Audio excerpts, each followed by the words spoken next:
Assalamualaikum warahmatullahi wabarakatuh. Ya, jumpa lagi dengan kami di Trik Menarik. Kali ini kita akan membahas beberapa materi tentang semester ini, yaitu materi matriks.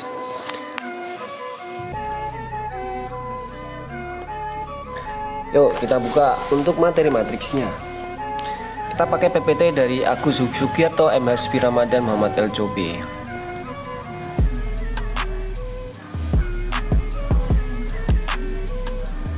Kita coba memulai materi ini. Bentar.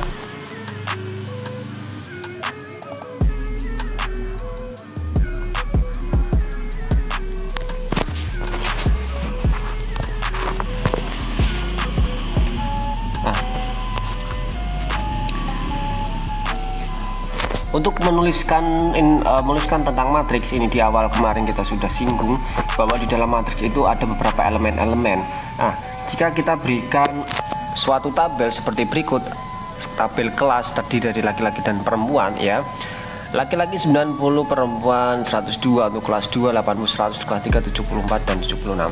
Di dalam pengelompokan tabel ini kita bisa membuatnya di dalam kolom matriks. Nah, kita urutkan sesuai dengan kolom dan barisnya, ya. Berarti untuk matriksnya ini terdiri dari 2 baris dan 3 kolom. 2 baris dan 3 kolom. 2 baris untuk menunjukkan bahwa jenis kelamin laki-laki dan perempuan. Untuk 3 kolom menjelaskan bahwa di situ ada kelas 1, kelas 2 dan kelas 3. Berarti kelas itu menunjukkan kolom, ya. Ke bawah. Berarti jika kita asumsikan dengan contoh soal tabel di sini bahwa untuk elemen A13 misalkan, A13 berarti kita bisa menuju pada laki-laki kelas 3, berarti jumlahnya 74. Seperti itu, ya. A12 berarti kita bisa menuju jenis kelamin laki-laki pada kelas kedua, yaitu 80. Untuk A23 misalkan kita bisa menuju ke jenis kelamin perempuan tetapi kelas 3, yaitu 76. Oke, seperti itu untuk cara membaca matriks dalam tabel ataupun membaca data yang ada di dalam matriks. Seperti itu, ya, teman-teman. Sekiranya tidak cukup susah untuk memahami informasi tentang matriks ini atau elemen-elemen yang ada di dalam matriks ini.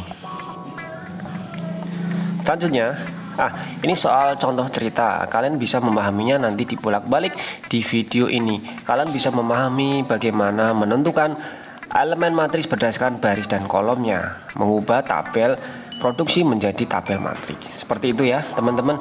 Kita lanjut saja. Nanti kalian bisa membaca dan mengoret-ngoret di dalam kertas kalian sendiri.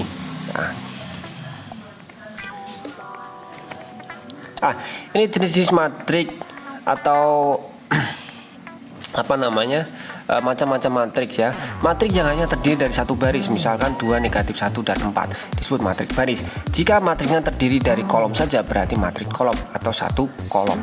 2, negatif 1, 4. Ini biasanya nanti yang untuk matriks kolom ini digunakan untuk perkalian ini, ya, identitas, ya, nanti, ya, untuk identitas.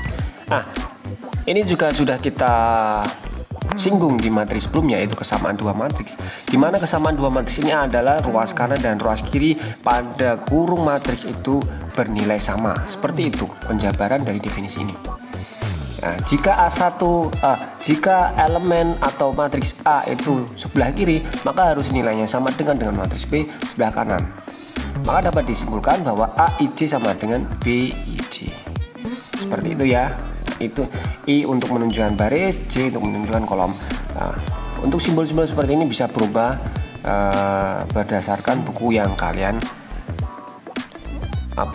buat pedoman, ya. Jadi kalian jangan terlalu bingung karena beda buku, beda simbol. Kalian jangan bingung.